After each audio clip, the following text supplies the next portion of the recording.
Meus amigos, hoje o Brasil chora a perda quase total do Museu Nacional do Rio de Janeiro, um dos mais, se não o mais importante equipamento cultural e histórico do nosso país. Lendo as notícias de hoje, segundo o antagonista, esse deve ser o sétimo incêndio que atinge os centros científicos e os centros culturais do Brasil somente nos últimos 10 anos. O que vocês acham? Sétimo nos últimos 10 anos.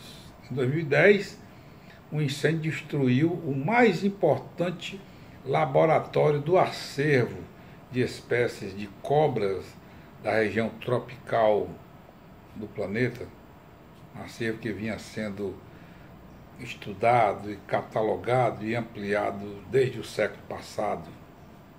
Pegou fogo. Em 1978 ocorreu um incêndio lá no MAM, museu, destruição de 90% do acervo de obras, incluindo telas de Matisse, Portinari, Picasso, imagine. É muita responsabilidade, né? Irresponsabilidade. Em 2008 foi a vez do Teatro Cultura Artística também, foi as Labaredas. Em 2010, um incêndio destruiu grande parte do Instituto Butantan. Nós vimos as pessoas correndo, tentando salvar os animais, as cobras, o sufoco, aquilo. Em 2013, destruíram o Memorial da América Latina, o fogo destruiu o Memorial da América Latina. Agora, em 2014, foi a vez do Centro Cultural Liceu de Artes e Ofício, também foi às cinzas.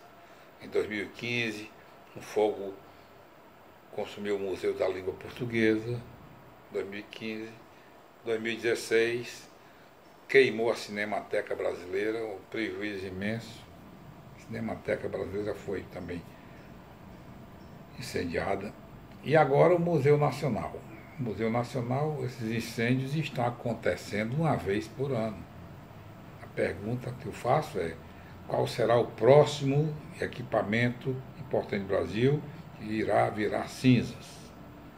Obviamente que os responsáveis pelo equipamento da Quinta da Boa Vista, o caso Museu Nacional, vão atrair outros culpados. Estão alegando que a destruição do Museu Nacional é fruto da desestabilização política do Brasil promovida pelo golpe com a derrubada da Dilma. Veja bem a comparação que esses canalhas fazem. Infelizmente, o museu é administrado por eles, da UFRJ. Todo mundo à esquerda, que tem como reitor lá um certo Roberto Lerré, do Partido Socialista e Liberdade, o conhecido pessoal braço ancilar nas tarefas sujas do PT, é o pessoal Denise Fernandes Lopes, vice-reitora, também do PSOL.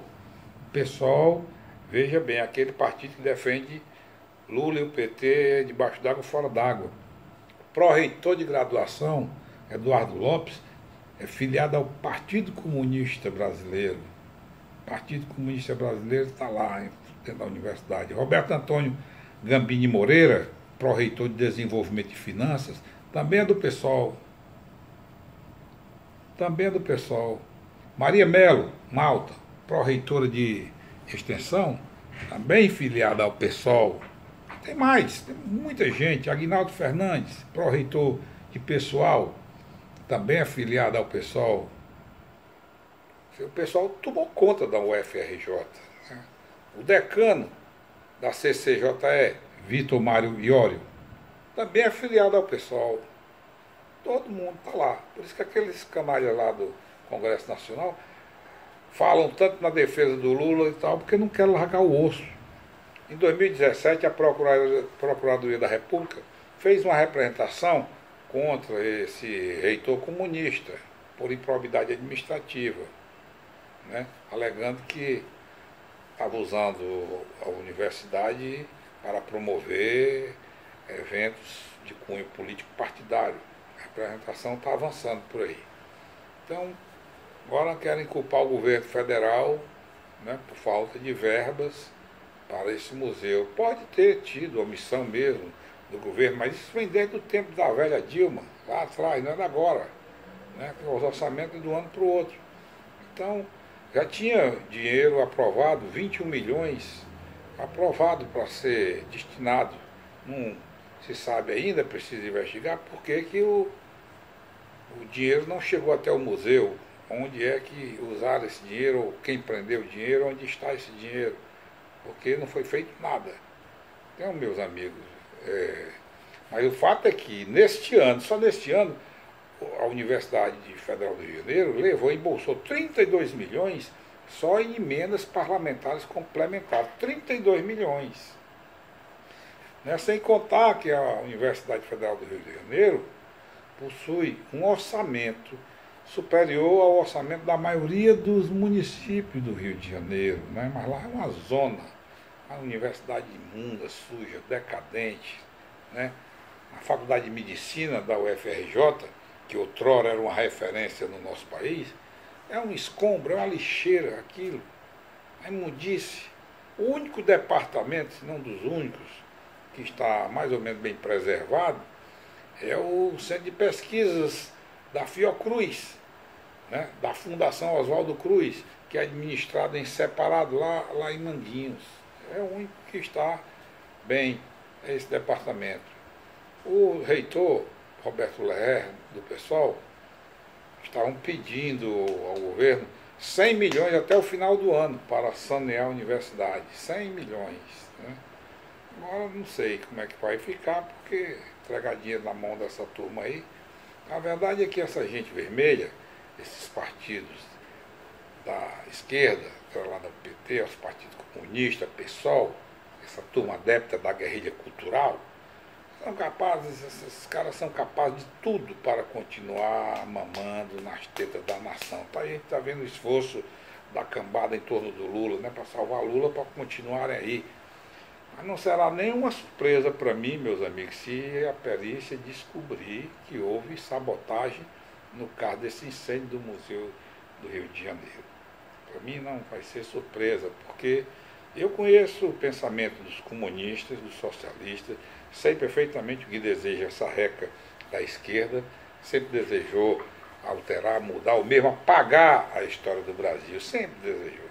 É um desejo antigo da esquerda, apagar a história. A história só existe a partir deles. Nunca antes na história desse Brasil, né, viram muito. Então, quando a justiça encarcerou o bandido Lula, toda essa cambada avermelhada se levantou, a revolta, né? E aí, quando veio a decretação da prisão do Lula, aí a revolta foi muito maior, os petistas, os comunistas, os socialistas, diversos artistas idiotas, né? Atores, cantores, compositores, sambistas, os bandos do MST, do MTST, os parasitas sindicais se levantaram, ameaçando o Brasil, né? Lula livre, tome ameaça. Esse movimento da esquerda Livre Brasil, ameaçou, dizendo, tem os vídeos aí no YouTube, se Lula for preso, nós vamos incendiar o Brasil. Disse várias vezes, nós vamos incendiar o Brasil, de creche a asilo, muita chama vai queimar, muitas vidas vão derreter. E agora nós estamos vendo os incêndios acontecendo. Pode ser que eles estejam cumprindo a promessa, pode não ser, mas tem que ser investigado. Agora mesmo, a esquerda ordinária que prega o caos, está dizendo que o nosso passado virou cinzas e que o Brasil também não tem futuro. Veja bem, é o caos que eles querem. Quanto pior, melhor para eles. Ora, meus amigos, nós não vamos cair nas armadilhas dessa cultura ordinária, incendiária, né, que vem sendo difundida no Brasil por esses criminosos patifes da esquerda, os bandos da esquerda brasileira. O Brasil tem futuro, sim, e um bom futuro, um grandioso futuro. Só depende de nós, brasileiros. Só depende de nós. E essas eleições, nós temos uma chance única de fazermos a faxina, o expurgo de toda essa mundiça esquerdista, né, de todos os políticos larápios que estiveram ou os que ainda estão no poder se locupletando. Essa é a chance agora das eleições. temos que fazer essa faxina. Então, desperdiçar essa chance poderá nos trazer consequências ainda mais vexamosas, mais vexaminosas do que as que nós já vivemos, né? O Brasil poderá enfrentar tempos ainda mais sofridos do que o tempo presente, esse tempo em que vai se comprimindo aí entre um passado chamuscado nas cinzas da esquerda avermelhada e esse futuro trágico que eles tanto desejam, ao exemplo de Cuba, da Venezuela, Nicarágua. Afinal, aonde a esquerda domina, aparece o caos, a morte, o extermínio. A esquerda é especialista nisso. Os regimes comunistas no mundo são atrozes, ditatoriais. Não existe nenhum país no mundo onde o comunismo ou o socialismo tenha dado certo.